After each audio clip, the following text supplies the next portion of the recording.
HRN listeners. As we celebrate our 15th year, we are deepening our commitment to giving voice to the next generation of food systems storytellers, and we need your help.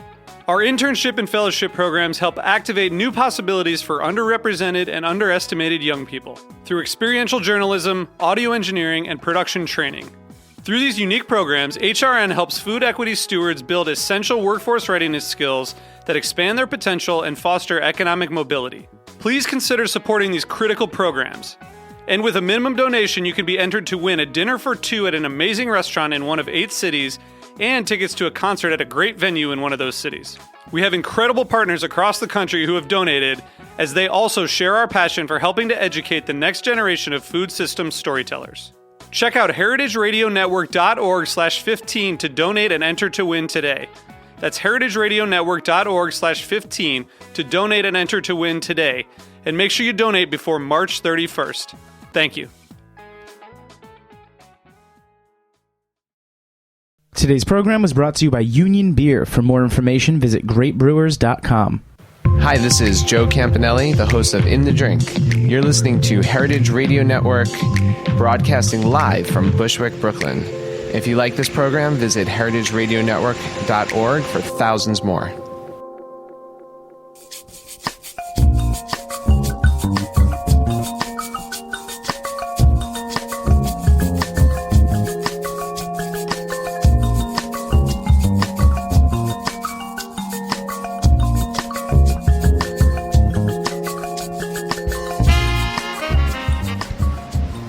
Good evening and welcome to Fuhmentaboudit on heritageradionetwork.org. I'm Mary Izette. And I'm Chris Kuzmi. And we're your co-hosts through this weekly journey of all things fermented. Archived on Stitcher, iTunes, and right here on heritageradionetwork.org. All right, well, we have the pleasure of being in Durham, North Carolina for the World Beer Festival. We are here at Fullsteam Brewing Company?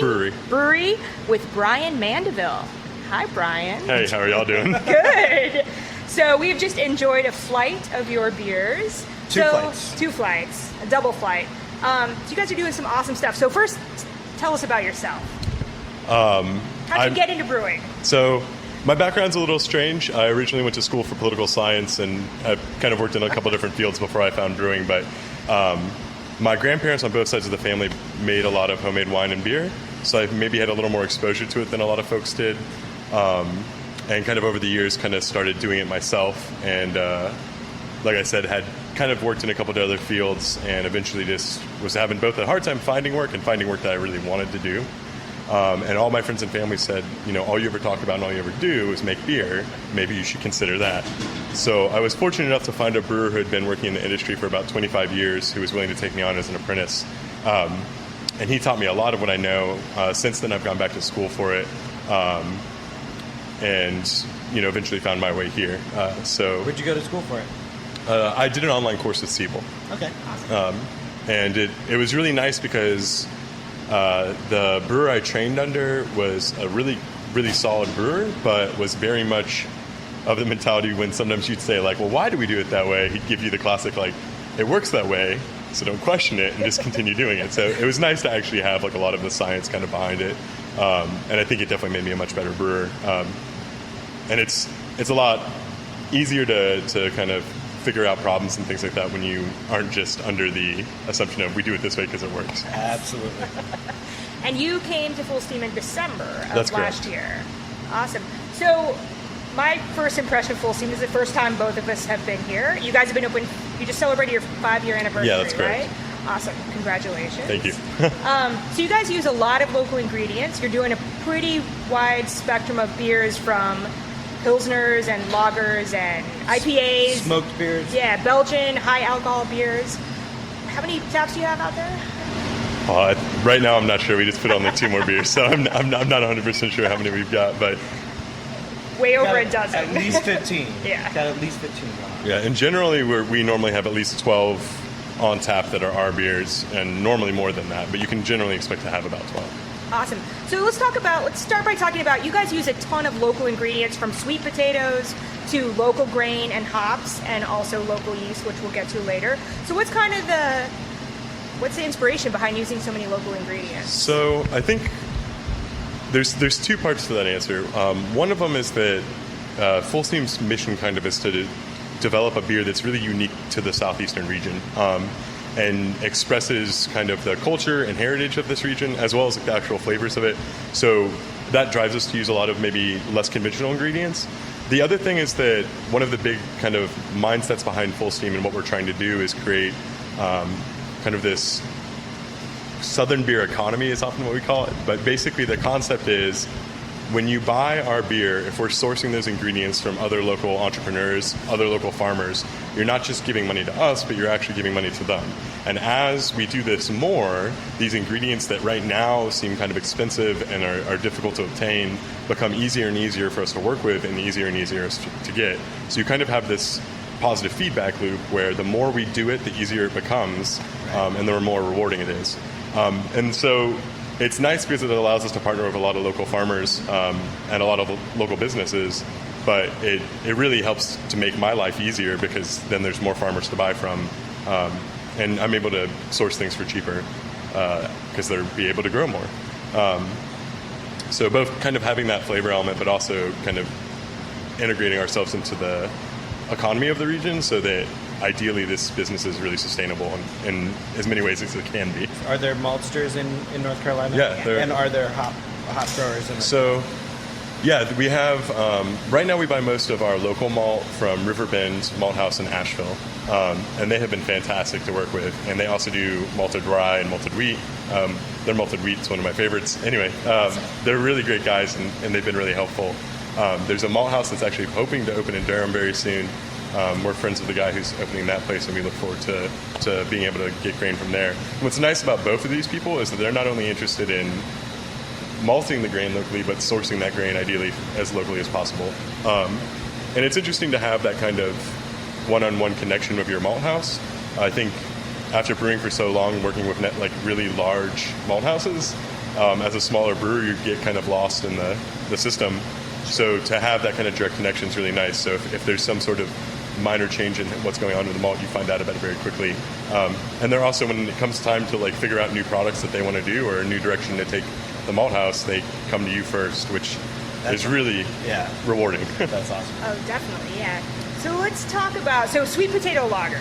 Yeah. So that's something you don't often see. I've never seen sweet potato lager. I know sweet potato, as a home brewer, that's something that you see more often in home brews, occasionally in commercial beers, but never in lager form. And this is a non-spiced That's right. lager. So talk a little bit about using sweet potatoes in a lager. How do you use sweet potato? First of all, to make work. Okay, so Fullsteam in its history has tried sweet potato in a lot of different forms, and well, why sweet potato? Okay, so why sweet potato? That's a good point. So the really interesting thing is that North Carolina, especially Durham, was a very tobacco-heavy area. Durham especially was just very reliant on the tobacco industry. And as that's kind of peeling back, we're left with a lot of farmland and a lot of farmers who don't have crops to grow. And it's kind of disheartening because while it was tobacco, it was these people's livelihoods. So what's amazing about sweet potatoes is that they really do well in former tobacco soil. So the nutrients that tobacco leaves behind and the nutrients it takes are kind of the opposite of sweet potatoes. So they're an amazing crop to grow in what used to be tobacco soil.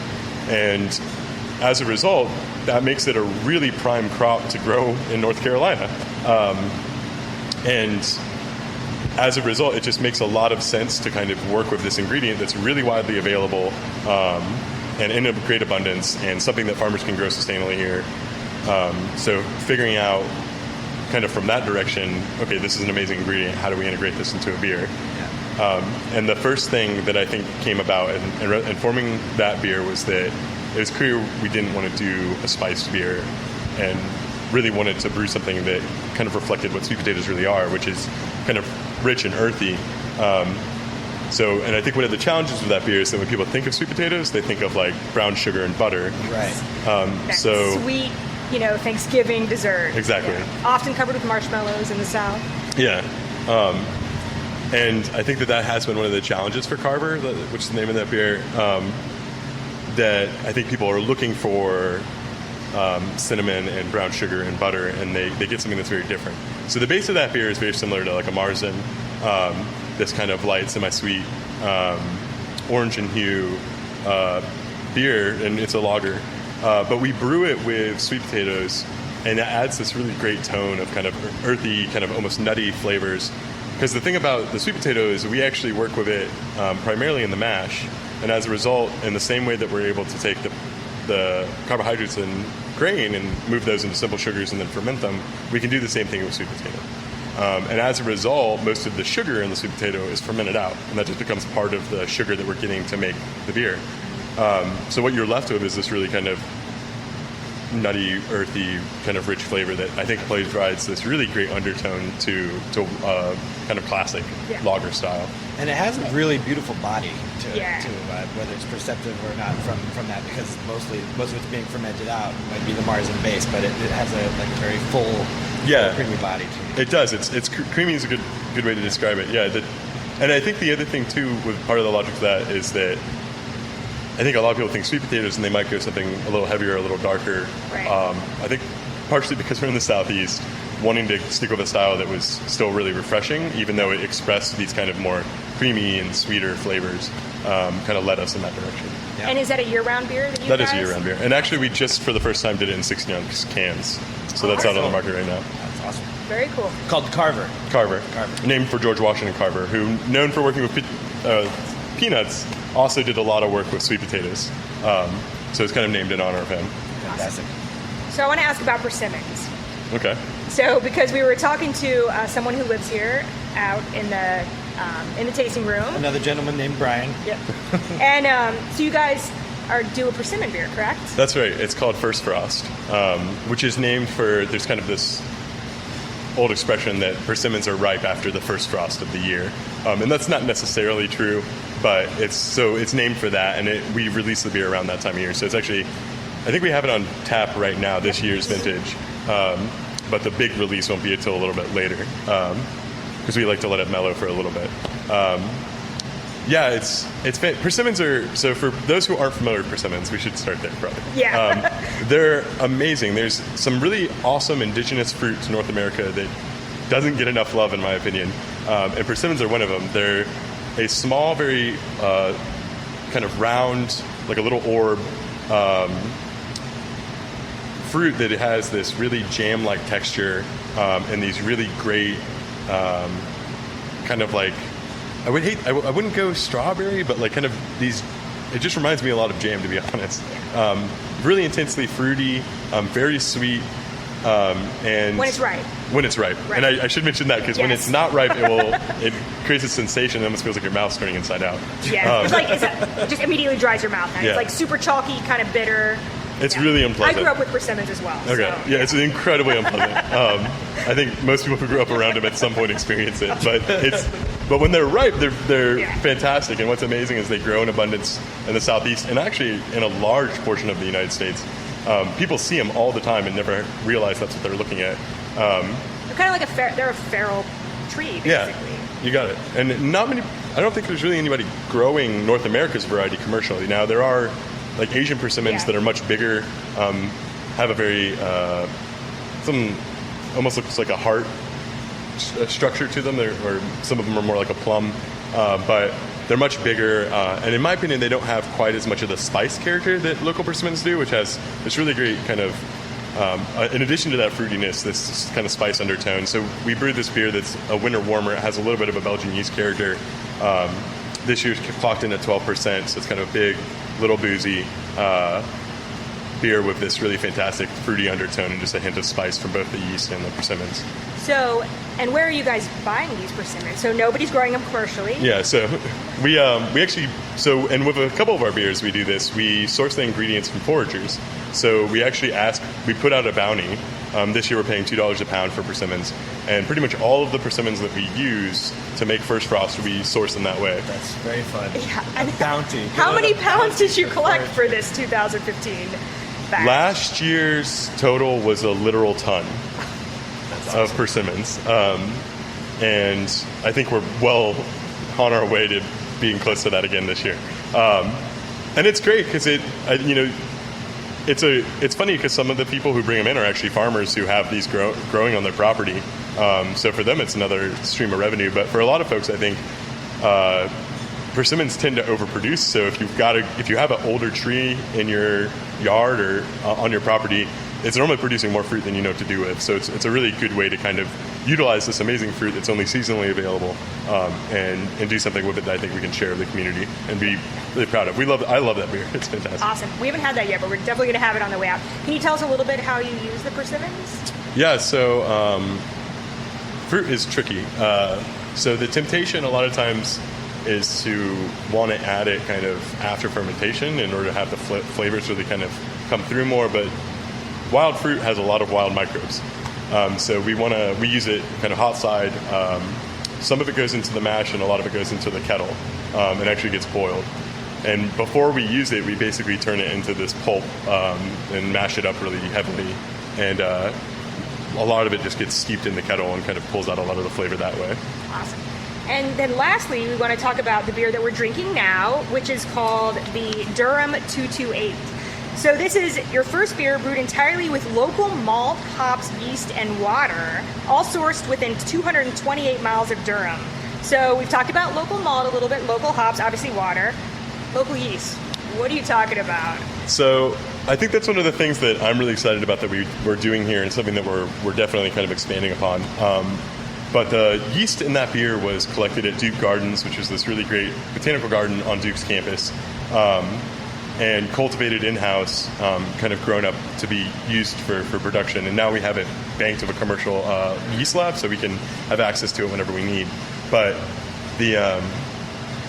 we spend a lot of time trying to find, we talk about terroir, we talk about kind of this local flavor, something that really speaks to the South, and it's hard to envision that being a lot of the ingredients that, for the most part, we're sourcing from the Midwest or the North Pacific, so it's hard for you to make a beer that truly feels like a local beer with hops that were grown in Washington. So I think the answer for us to that is that local flavor can really be found in local yeast. And what's interesting about what we're doing is we're not just looking for local yeast, like wild yeast, which a lot of times I think when breweries work with, they work with Brett or even a kind of melange of different microbes. We're specifically looking for local Saccharomyces. And along the way, we find some other stuff. But it's been a really interesting journey for us, but we'll spend a lot of time kind of pulling samples, and then it starts really slow. You basically take each one of these samples and give it just a really tiny amount of really heavily diluted wort and see if it can handle it. You're streaking these out, you're isolating and streaking? That's right. And streaking and isolating, yeah. Slanting and yeah. So we like have a full-time lab tech who spends most of his time, other than working with the yeast that we're constantly in production, but he spends a lot of his time working with kind of trying to isolate this yeast, and it's a lot of fun because most days he walks up to me with a vial of something and says, "Smell this and tell me what you think." And I would say that 99% of the time the stuff we find is not all that exciting or great to work with, but there is that kind of smaller percentage where we come across something that's really worthwhile. And then once we find out that it tastes and smells good, then we have to find out if it can actually handle making beer, which is a whole other challenge. Right. And so this is your first yeast that you've isolated and have used commercially? That's right. Cool. So and you're continuing on this project? Yeah, awesome. Exactly. So the yeast in that beer, like I said, we got from Duke Gardens, but was originally used in a beer called Farrington Spring, which was a tart saison. So we sour mashed the wort and then fermented with that yeast. And it turned out really fantastic. That yeast does well with kind of tartar flavors. How high was the ABV on that one? I want to say around 6, but I don't remember off the top of my head. So we know that this yeast can handle stronger. Yeah, we found, through some of the trials we've done, it can definitely, I think 10 is probably about as much as I'd really try to push it. Sure, yeah. But, and it gets a little stranger once it gets into the higher ABV range, like a lot more funky. But I really wanted to do a beer that allowed us to work with this yeast where it wasn't competing with that sour kind of character, to let people see what it really tastes like. So the beer that we made, Durham 228, is made with rye, wheat, barley, all grown and malted here. Some of it was actually raw wheat. And then wet hops that were grown in Carolina, and then finally this yeast. And I think the yeast is really the major flavor kind of in the beer. And it's really unique. I've not really had much quite like it. And we did a Belgian table beer, and part of the reason for that was that we were releasing this for our anniversary, which we were also releasing 3 different imperial stouts. So, as well as a bunch of other high-gravity beers. And when I was looking at kind of our spread, it was really heavily weighted to this really high ABV range. And when it came time to think about this beer, I was like, I think it'd be really amazing to have something that's kind of the extreme opposite. So the imperial stouts we made, unfortunately, don't really incorporate many local ingredients. So I was like, let's do something that's entirely local, lower ABV, like a kind of major contrast to the imperial stouts we're doing. So we did this Belgian table beer, which is meant to be really light, refreshing, and have this kind of pronounced yeast character. Awesome. It is absolutely that. It's Yeah, delicious. yeah, absolutely. Well, thank you so much for talking to us. And please, if you guys are in Durham, North Carolina, definitely visit Fullsteam Brewery. Definitely come by. Yeah, Absolutely. amazing. So thank you again. Yeah, no problem. Cheers. Cheers. Fuhmentaboudit.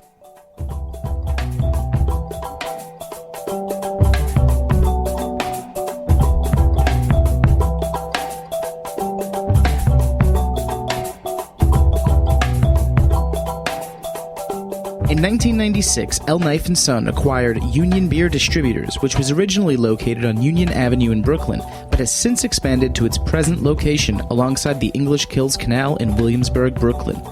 Union Beer has grown dramatically in the last decade as the primary distributor of Anheuser-Busch products for Kings County, Brooklyn, through the hiring and development of the best people in the industry. In 2003, Union Beer acquired a powerful catalog of specialty brands, which immediately positioned them as the craft beer supplier to accounts in Manhattan, Brooklyn, Queens, and Staten Island. Union perpetually tweaks their portfolio to maintain the highest level of stylistic breadth with the most coveted brands available. Through the highest possible level of service, outstanding salesmanship of the ultimate lineup of brands, and a paramount focus on education on all levels, Union Beer has solidified its position as the only source for the best selection of beers in the 14 counties of southeastern New York. For more information, visit greatbrewers.com.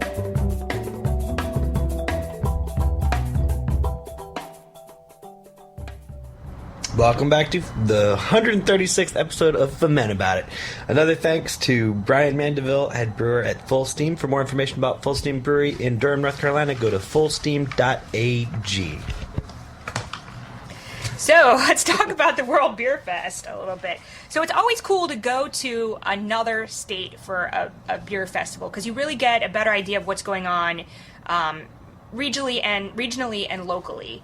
And I think a couple things that stood out to me are that it's cool to see local ingredients being used. So actually at the World Beer Fest, there was a separate tent that had 3 breweries were represented, and they were all local beers. So Regulator is a brand new brewery. They actually launched at the World Beer Fest, and they are using as many ingredients as they possibly can. And they are very dear to my heart because they are super, super small. They have 250 square feet, maybe 230 square feet of room. They're doing a 1-barrel system, and they're really, really just inching along, and but making some really great beers, and they're able to use this agriculture in creative ways and delicious ways. Yep, and I started with them. I started with their Cap Sheaf Kolsch, and that was a lovely Kolsch, and it was 99% locally grown ingredients, which was cool. The other 2 breweries that were there that had beers with local ingredients, Ponysaurus had a Rye Pale Ale, and Four Saints had a Hefeweizen, and both of those were using ingredients from Farm Boy Farms. So we look forward to having maybe some of the local breweries or local producers on a future show, because it's always fun to check in and see what's happening in the local ingredients arena around the country. Other highlights of the World Beer Fest were the Bombshell Dirty Secret Coconut Stout, which was a super flavorful stout and only 5.3%. So I always love it when you can get damn tasty beer for a relatively lower alcohol. Also, I was super impressed with Mystery. Chris and I went to the Glass Jug on the day we flew in. We flew in Friday morning, and I had a Dutch White Ale from King's Table, which I had never heard of that style, and I gotta admit, I have to look into it, but I thought that was really tasty. And then Friday night after the Friday night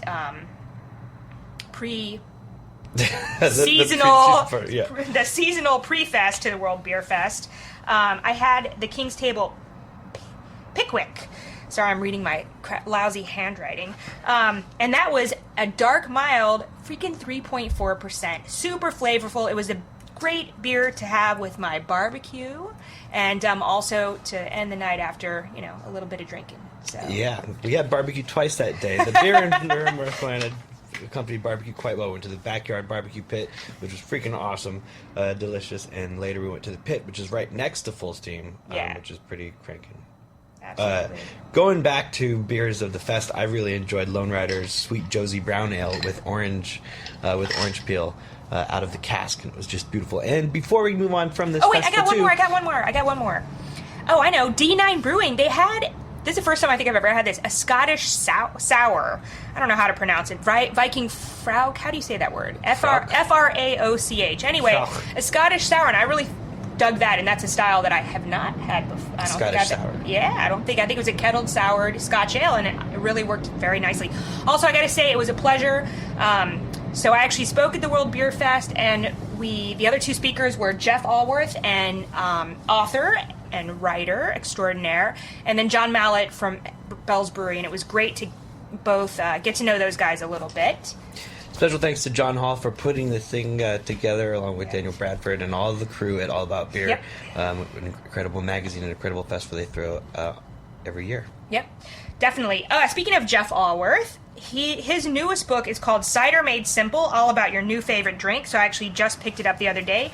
I haven't started to read it yet because we've had so much going on. But as soon as this wedding is wrapped up, Jeff, this book is coming with me. And the other book I picked up to read recently is called Beer Bites. It's by Christian de Benedetti and Andrea Slonecker. I might be slaughtering her last name. I actually this book was just released this week, and Christian and Andrea hosted a book release party at the Nomad Hotel.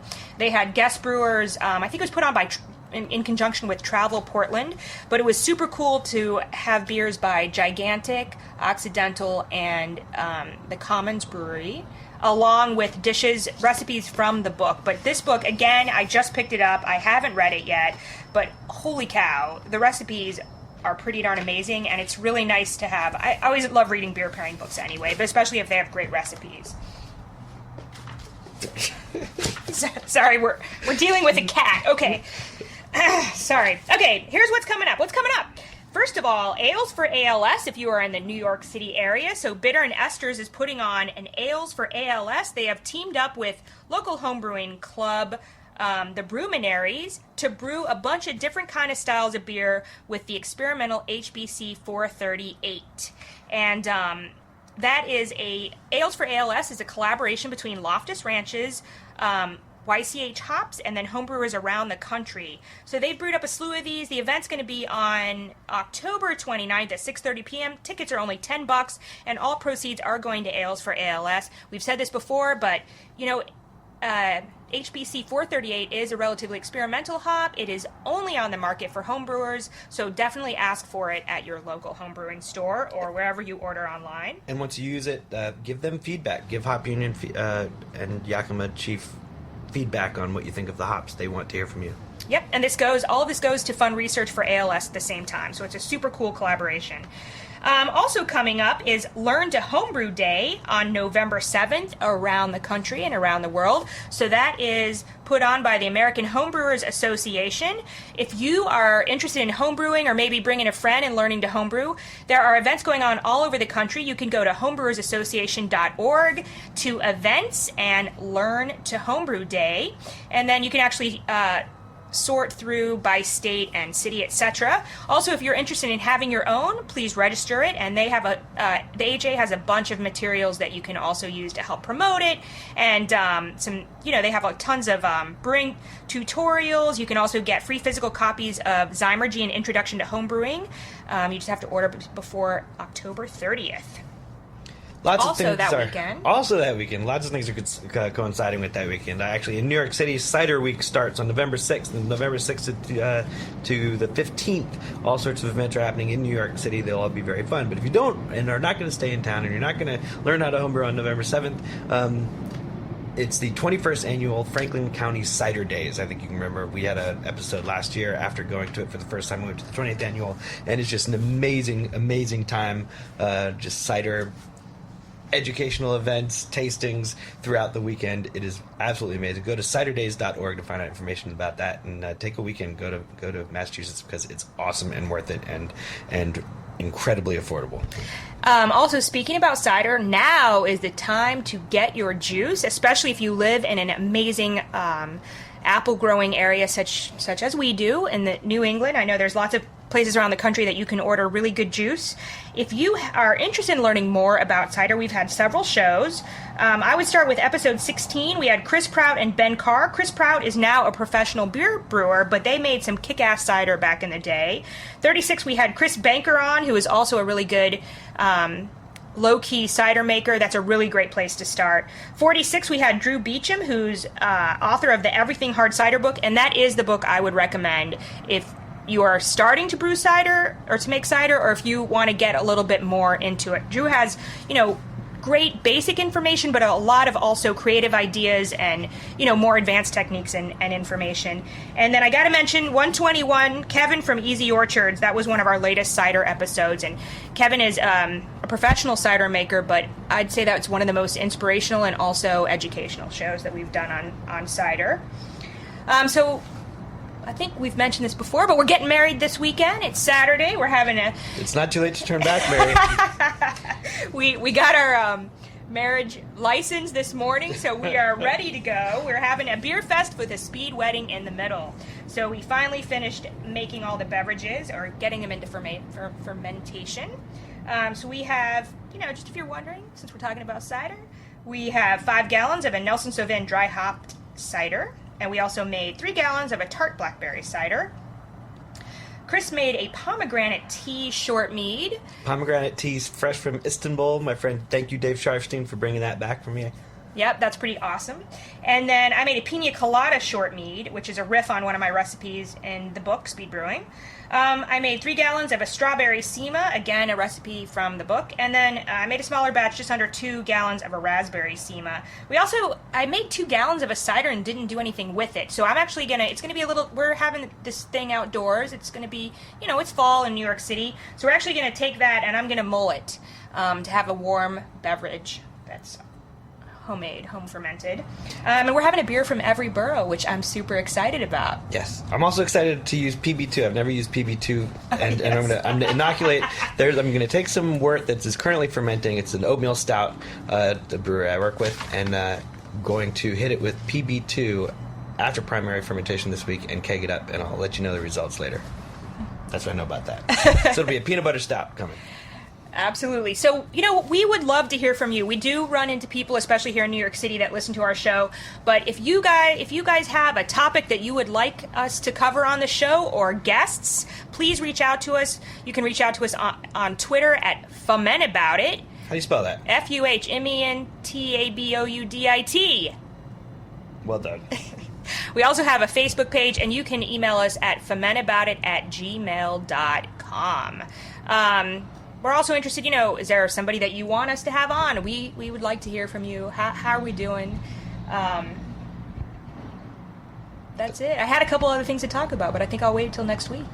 Thanks to Union Beer for sponsoring today's show. Thank you to Liz Smith for engineering it, and thank you to Rachel Jacobs, our new intern, who's helping us a lot with everything. Yep. And I'll see you on the other side. Fuhmentaboudit.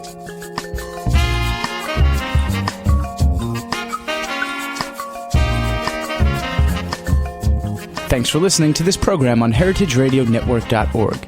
You can find all of our archived programs on our website or as podcasts in the iTunes Store by searching Heritage Radio Network.